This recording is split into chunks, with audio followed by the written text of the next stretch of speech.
Okay, so by now, many of you have heard about BITO, which is the Bitcoin ETF. It's being touted as a way that you can hold and own Bitcoin and easily access it. And of course, an ETF is an exchange traded fund, so you can, get in and out of it easily.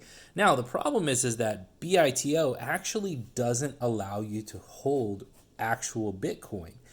They don't even own actual Bitcoin. What they own are Bitcoin futures, and those are contracts for the price of Bitcoin in the future. So, how does this work? Well, typically, when you buy Bitcoin with a spot transaction, you're going to go 1 Bitcoin in exchange for 60,000 USD.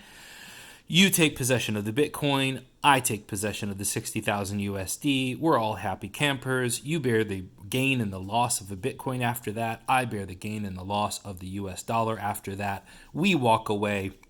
No disputes, no ambiguity, no vagary, nothing. With a future sale, we're actually agreeing to purchase Bitcoin for dollars in the future without either of us giving the counter value. You don't give me the Bitcoin, I don't give you the US dollar, but we peg it to a price. So we agree now that in 1 year, I'll sell you 1 Bitcoin and you'll sell me $60,000. Now, what's the issue here? In 1 year, you'll deliver 1 Bitcoin, and in 1 year, I'll deliver 60,000 US dollars. Well, what happens if the price of Bitcoin goes down to $55,000? Well, I still have to pay you $60,000. What happens if it goes up to $65,000? I still have to pay you $60,000. So there's an arbitrage opportunity, a making money opportunity of plus or minus $5,000. Either I'm going to eat the $5,000 or you're going to eat the $5,000, but somebody's going to eat that opportunity. Somebody's going to eat that difference in price. So essentially, we're agreeing to buy or sell something, and we're betting that the price will change. So what's the problem with that? We mentioned before that a futures contract is an agreement to buy or sell an asset in the future for a predetermined price. And this happens with a lot. Started off with commodities. So you would have money for coffee, and generally you would take the money and then later on deliver the coffee, or take the coffee and then later on deliver the money. But essentially here in a futures contract, I'm going to give you the money later, you're going to give me the coffee later. So we're selling a deferred item for a deferred item, neither of us taking possession at that time of contract, although we are obligated to fulfill this contract. So I'm selling something deferred for something deferred.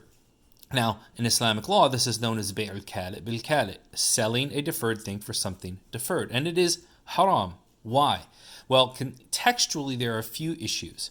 Textually, number one, this has been narrated as a hadith that the Prophet forbade selling something deferred for something deferred. However, there's some weakness in that hadith. But there is ijma', consensus of all scholars, that the meaning of this is correct. And why do they say that? Well, because in commodities, we have the statement of the Prophet ﷺ. This is the hadith of Abdullah ibn Abbas in Sahih al-Bukhari. نَهَى عَنْ بَيْعِ الطَّعَامِ قَبْلَ أَنْ يَحُوزَهُ التُّجَّارُ إِلَى رَحْلِهِمْ. That the Prophet forbade us to sell foodstuff before the merchants take possession of it to their domiciles. So actual possession is a condition of selling commodities. One party has to take possession of the counter value before they can resell it. Now, currencies, the Prophet ﷺ in the famous hadith of Abu Sa'id al-Khudri said, الذهب بالذهب يدا بيد مثل بمثل, gold for gold, hand to hand, like for like. فَمَنْ زَادَ أَوْ اسْتَزَادَ فَقَدْ أَرْبَى. Whoever increases or seeks to increase, then he has committed riba. And in profit, there are two very important hadith. Hadith of Aisha radiallahu anha, that the Prophet قضى النبي صلى الله عليه وسلم أن الخراج بالضمان. The Prophet عليه الصلاة والسلام ruled that rewards are contingent on liabilities that are held. And another one, al-ghunmu bil-ghurm, is the famous principle that rewards are contingent on liabilities and liabilities are contingent on rewards. So what does this all mean for the futures contract? Well, when we have a deferred sale by both parties, we're essentially creating a debt. Neither of us actually have possession, so there's no possession here. Now, what does this allow? This allows for arbitrage. Arbitrage is not always a good thing. Speculating on prices when the ownership is kind of intermittent and you don't know who actually is going to have to take the hit, essentially passes the losses onto the counterparty. And that goes back to that hadith of al-kharaju bil-daman, that rewards are contingent on the liability that you hold. And this is contrary. This idea of selling something deferred for something deferred is contrary to the rationale of sales. Because the rationale of sales is that when I sell something, it gives me ownership. And when I sell something, it also gives me liability, meaning that I own it outright and I'm liable for it after that point. Nobody else is liable for it. It also assigns gains, this here. So when I own something, I actually gain from it whatever I gain. And if I lose whatever I lose. So debt for debt is a transaction for a guarantee. A guarantee, however, that has been completely separated from the asset, because the asset doesn't even have to exist in this situation. Like riba is a transaction for the time value of money, the time value here being completely separated from an asset. So this is unsecured risk, this is unsecured credit. And this is a problem here. When we detach these things from actual ownership after the agreement, right, we're essentially betting on the sentiment of that thing, not actually profiting from real economic activity. Both of these have excessive uncertainty, or gharar, and excessive uncertainty invalidates contracts under Islamic law. And additionally, the contractual specifications are not met, specifically that the countervalues need to be known to the point that dispute is averted. And this is something called ma'lumiyat al-thaman and ma'lumiyat al-muthman, that the countervalue, the price, and the asset be known, and that can be averted. And that can never be the case if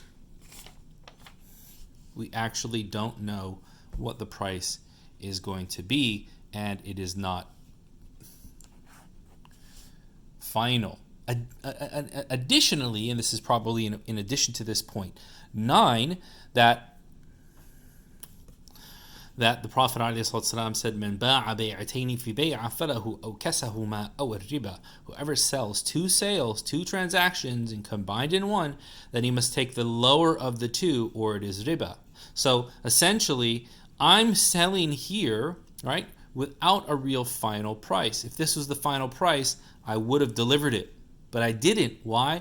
Because I wanted to see whether the price would go up or go down. If I was certain about this, then I would have given this asset ahead of time.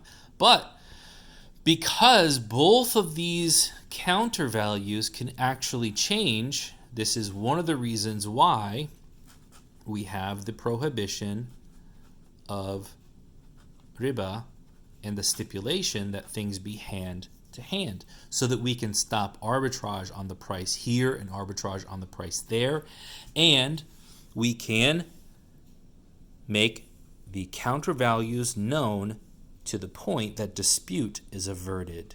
So that said, you can stay away from BITO.